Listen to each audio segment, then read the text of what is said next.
Hello students, कैसे हैं आप सब लोग। उम्मीद करती हूँ सब अच्छे होंगे और स्वस्थ होंगे। मैं Meena Rana ICT virtual class में आपका स्वागत करती हूँ। स्टूडेंट्स, हम पढ़ रहे हैं क्लास 7 की हिंदी व्याकरण में हम पढ़ रहे थे कारक। प्रीवियस लेक्चर में हमने कारक और कारक के 8 भेद को जाना, कारक की विभक्ति चिन्ह भी जाने, और यहाँ हमने पढ़ा था कर्ता कारक, कर्म कारक और करण कारक। आगे इसको हम कंटिन्यू करेंगे आज की क्लास में। तो चलिए चलते हैं स्मार्ट बोर्ड पर। संज्ञा के 3 विकार हमने पढ़े थे, जिसमें आपका लिंग, वचन और कारक। कारक हम पढ़ रहे थे। तो जैसा कि हमने प्रीवियस लेक्चर में आपको बताया, कारक क्या होता है। संज्ञा या सर्वनाम के जिस रूप से उसका संबंध वाक्य के अन्य शब्दों से या क्रिया से जाना जाता है, उसे हम कारक कहते हैं। जैसे यहाँ श्री राम युद्ध किया, तो यहाँ पर आपका जो वाक्य है ये शुद्ध आपको समझ में नहीं आ रहा है, लेकिन जैसे ही हमने श्री राम ने युद्ध किया, तो काम यहाँ पर युद्ध करने का हुआ है। कर्ता कौन है? राम। किसने किया? राम ने। तो यहाँ किसके साथ? संज्ञा का और क्रिया का संबंध बताया गया है।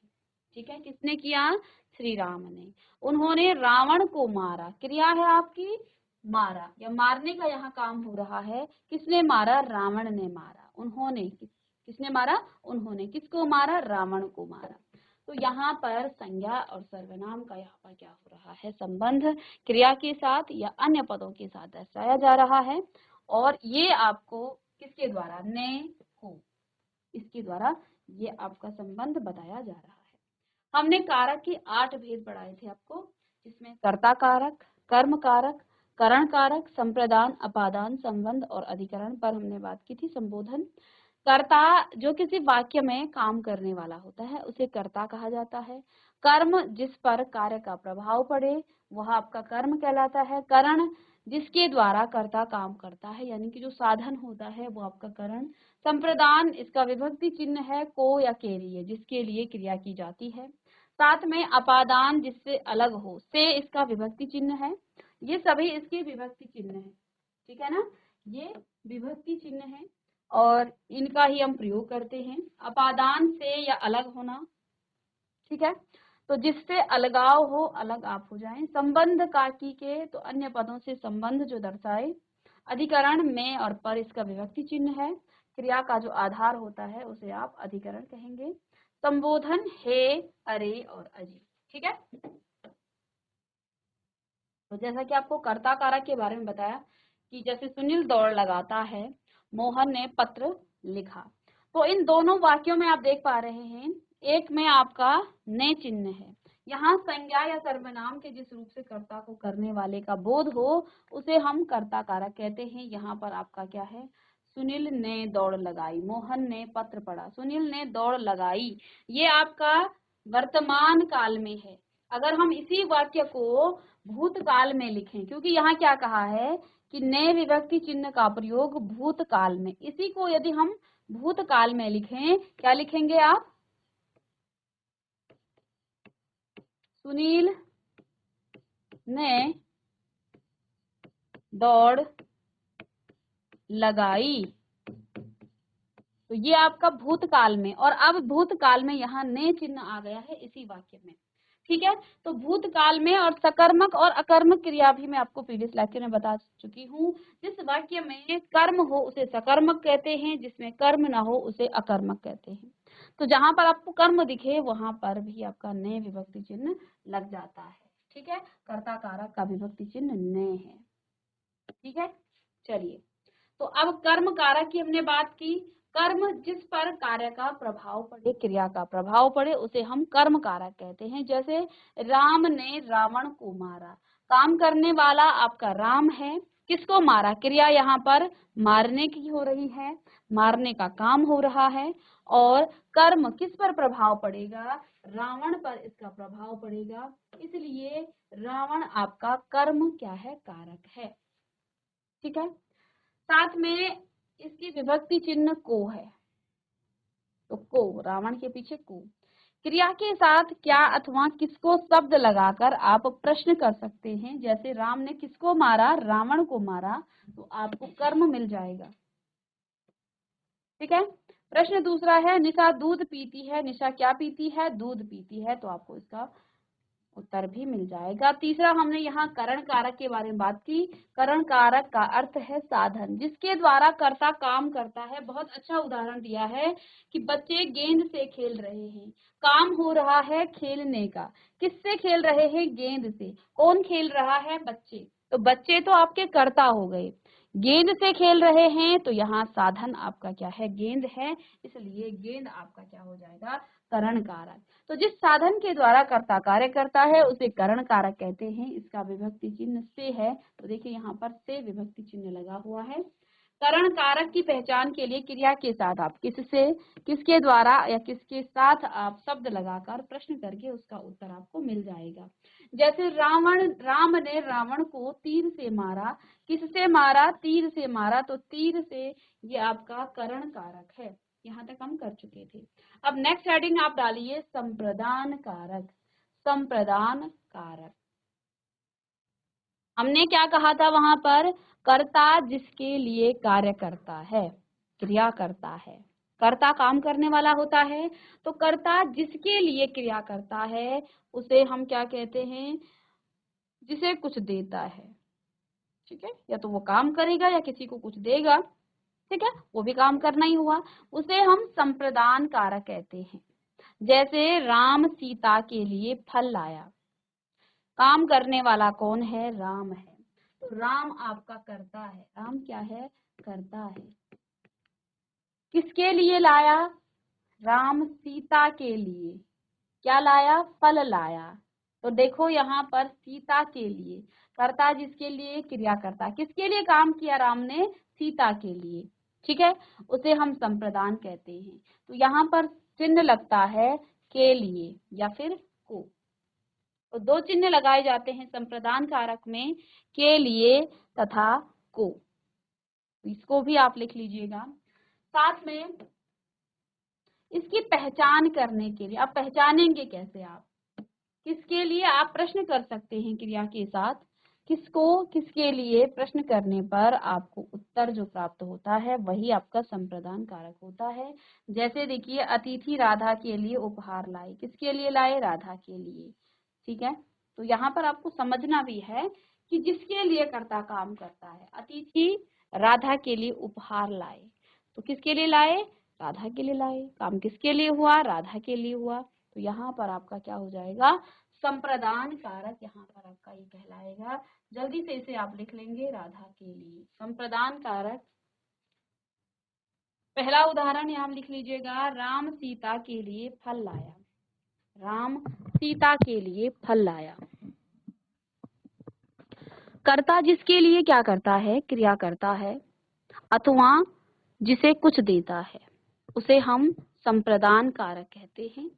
संप्रदान कारक का विभक्ति चिन्ह के लिए तथा को है।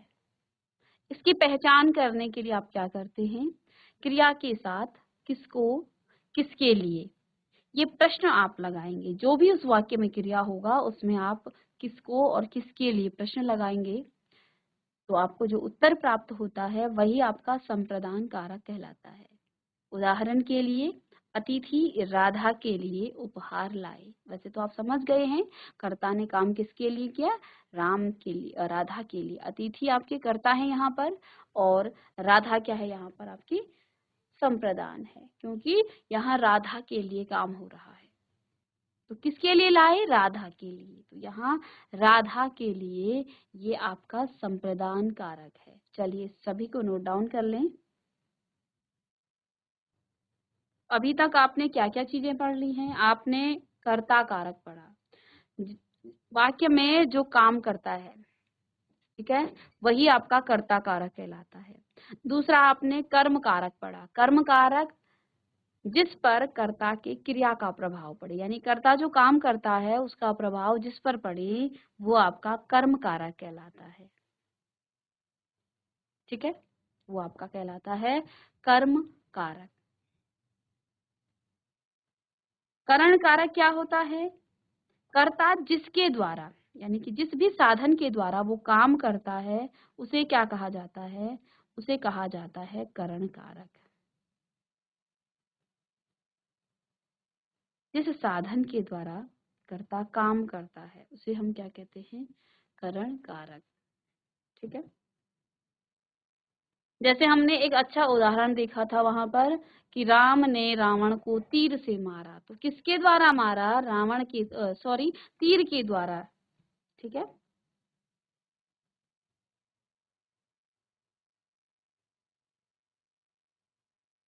और यहाँ हम पढ़ रहे हैं संप्रदान कारक। तो संप्रदान कारक क्या हो जाता है? संप्रदान कारक, संप्रदान कारक कर्ता जिसके लिए क्रिया करता है। ठीक है, तो वो आपका संप्रदान कारक कहलाता है। चलिए जल्दी से आप इसे नोट डाउन कर लें।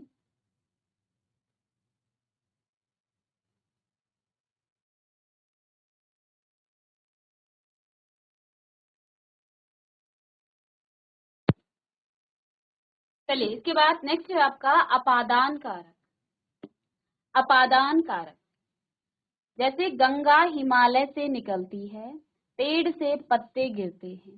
संज्ञा या सर्वनाम के जिस रूप से एक वस्तु का दूसरे से अलग होने का या तुलना होने या दूरी होने का भाव प्रकट हो। दो तीन चीजें हैं, एक दूसरे से अलग होने का, तुलना होने का या फिर दूरी होने का भाव प्रकट हो, उसे हम अपादान कारक कहते हैं।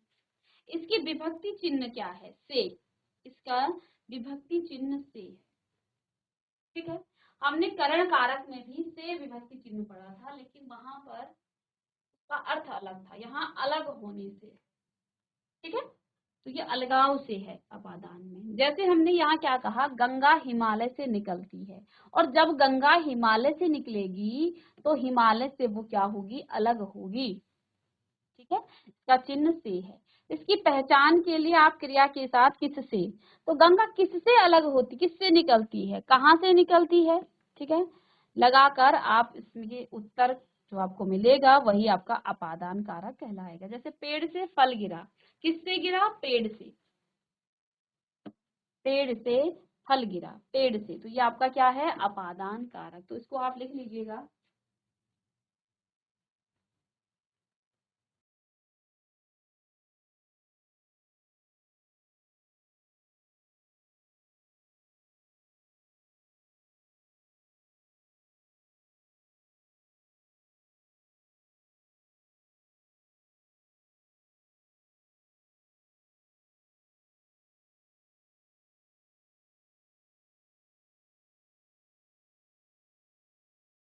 चलिए, तो यहाँ पर अपादान कारक क्या होता है? संज्ञा या सर्वनाम के जिस रूप से एक वस्तु का दूसरे से अलग होने का, तुलना होने का या दूरी होने का भाव प्रकट हो, उसे हम क्या कहते हैं? अपादान कारक उसे कहते हैं। इसका विभक्ति चिन्ह है से। इसकी पहचान के लिए क्रिया के साथ किससे, कहाँ से शब्द लगाकर प्रश्न करने से जो उत्तर आपको प्राप्त होता है वही आपका अपादान कारक होता है। ठीक है, वो आपका अपादान कारक होता है।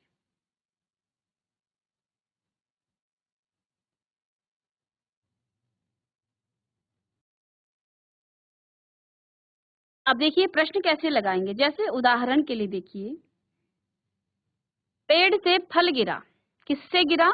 पेड़ से। तो पेड़ से यहाँ क्या हो जाएगा? अपादान कारक।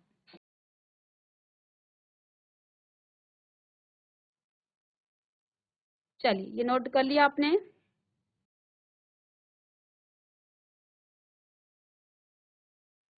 तो लिखिएगा संबंध कारक।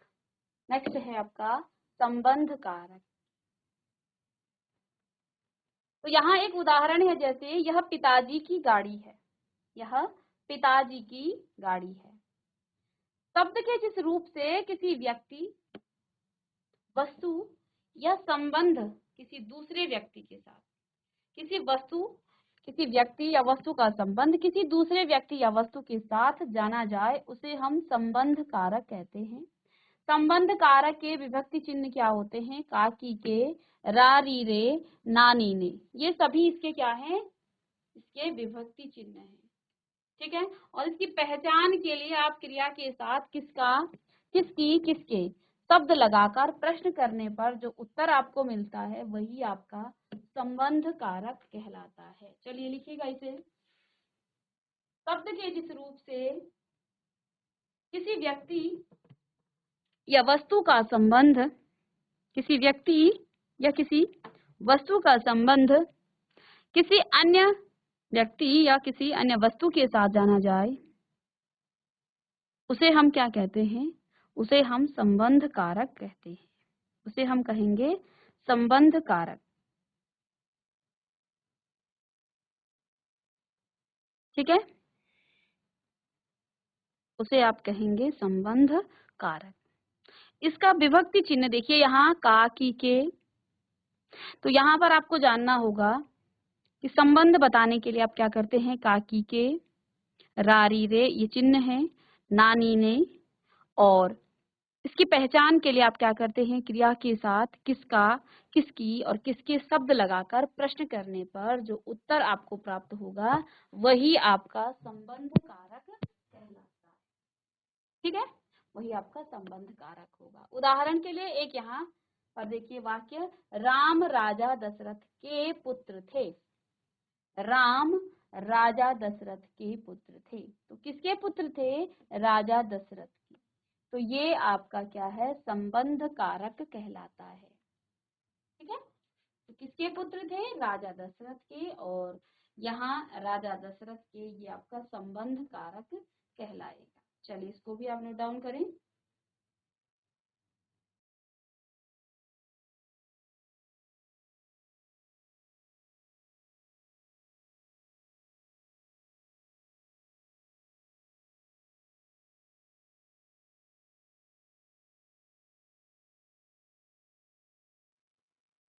चलिए इसके बाद नेक्स्ट है आपका अधिकरण कारक। नेक्स्ट है अधिकरण कारक। तो अधिकरण कारक क्या होता है? देखिए जैसे एक उदाहरण से समझेंगे। पक्षी डाल पर बैठे हैं। पक्षी डाल पर बैठे हैं। शब्द के जिस रूप से क्रिया का आधार प्रकट हो, शब्द के जिस रूप से क्रिया का आधार प्रकट हो उसे अधिकरण कारक कहते हैं। इसके विभक्ति चिन्ह है मैं और पर। विभक्ति चिन्ह है मैं और पर। अधिकरण देखिए जिस रूप से जो है क्रिया का आधार आपको पता चले। ठीक है, तो जैसे यहाँ मैं और पर। अधिकरण कारक की पहचान के लिए क्रिया के साथ किसमें और किस पर, कहाँ या कब, ये प्रश्न आप लगा करके जो उत्तर आपको प्राप्त होगा वही आपका अधिकरण कारक कहलाता है। यहाँ पर आप प्रश्न लगाएंगे क्या? किसमें, किस पर, कहाँ या कब, ये शब्द लगाकर आप प्रश्न करने पर जो उत्तर आपको प्राप्त होगा वही आपका अधिकरण कारक कहलाता है। ठीक है, जैसे देखिए पौधे गमले में लगे हैं। किसमें लगे हैं? गमले में। तो ये गमले में ये आपका अधिकरण कारक है। पौधे किसमें लगे हैं? गमले में। ये आपका है अधिकरण कारक। ठीक है, चलिए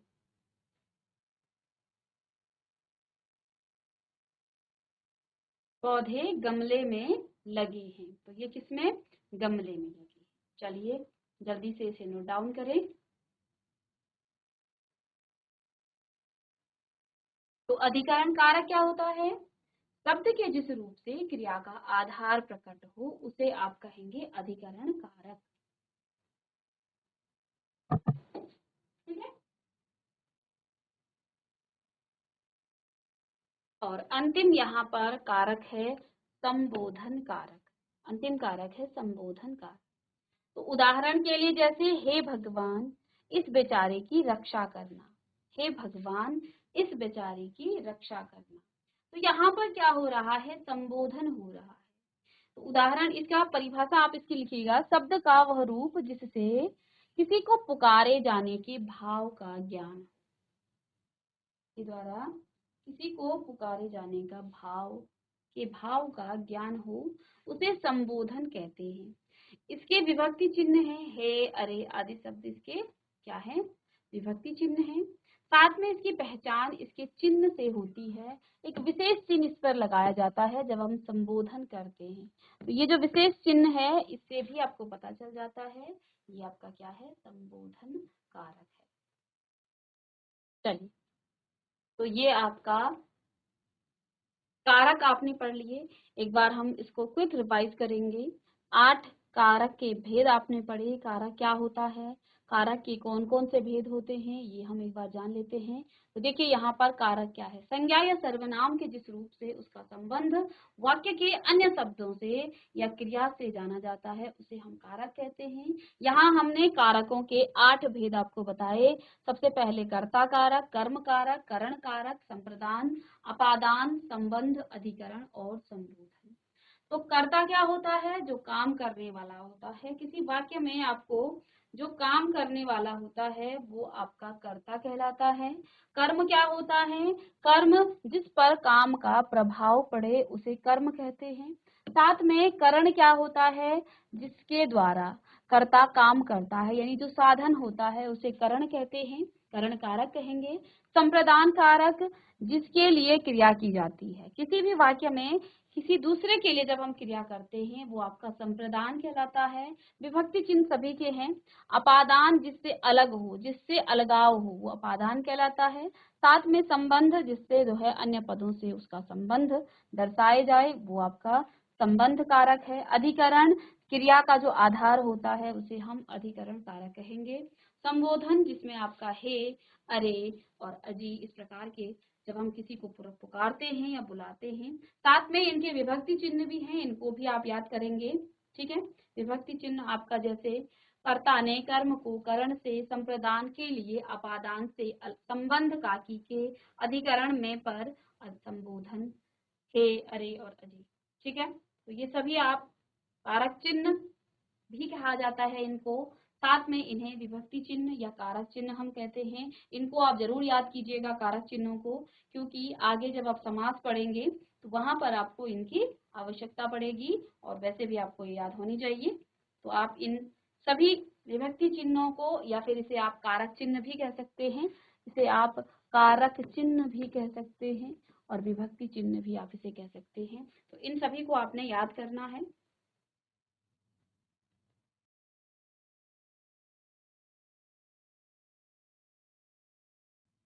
तो इस प्रकार से आपका ये जो कारक का टॉपिक है ये भी आपका कंप्लीट होता है। साथ में इसी के कुछ एक्सरसाइज क्वेश्चन मैं आपको दूंगी जिनको आप करेंगे। तो चलिए, ये कारक के 8 भेद हमने पढ़ लिए हैं, ये सभी आपको समझ में आए होंगे।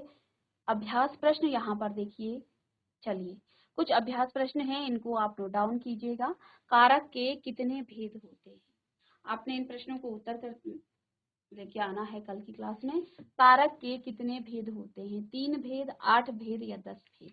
लिखिएगा कारक के कितने भेद हैं।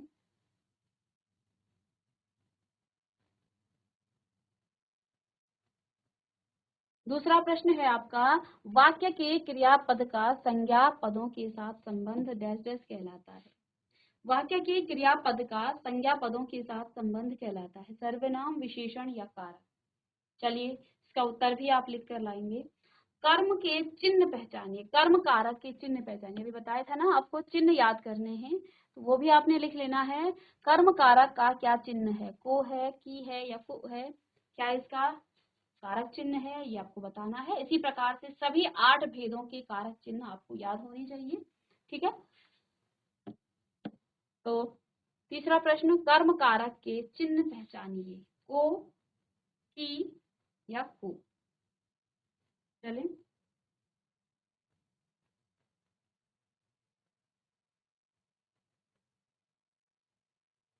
प्रश्न नंबर 4 है, हमने भूखे को भोजन दिया। हमने भूखे को भोजन दिया, इसमें कौन सा कारक है, कर्म कारक है, करण कारक है या फिर संप्रदान कारक। हमने भूखे को भोजन दिया, इसमें कौन सा कारक है, कर्म कारक, करण कारक या संप्रदान। जल्दी से इसे लिखेंगे और इसको करके लाएंगे। संप्रदान कारक के चिन्ह पहचानिए। संप्रदान कारक के चिन्ह क्या होते हैं, के लिए, के लिए या का लिए। चलिए,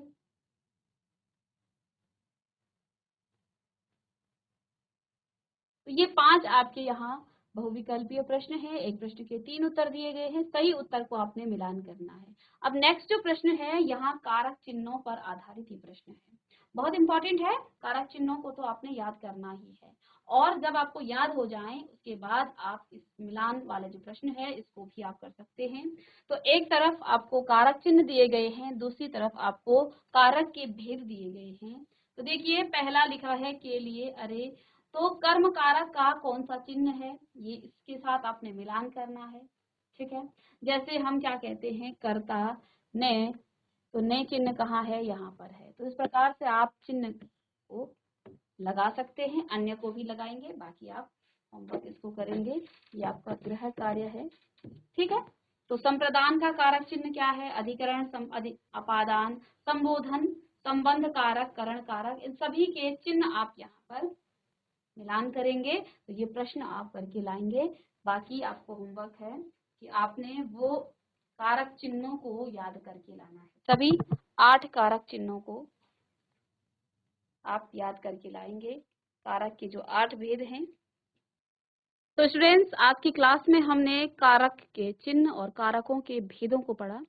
आप कारक चिन्हों को याद करके लाएंगे, साथ में जो कुछ मैंने यहाँ पर आपको होमवर्क क्वेश्चन दिए हैं गृह कार्य के लिए, उन प्रश्नों को भी आप करके लाएंगे। मिलते हैं नेक्स्ट लेक्चर में, तब तक के लिए थैंक यू।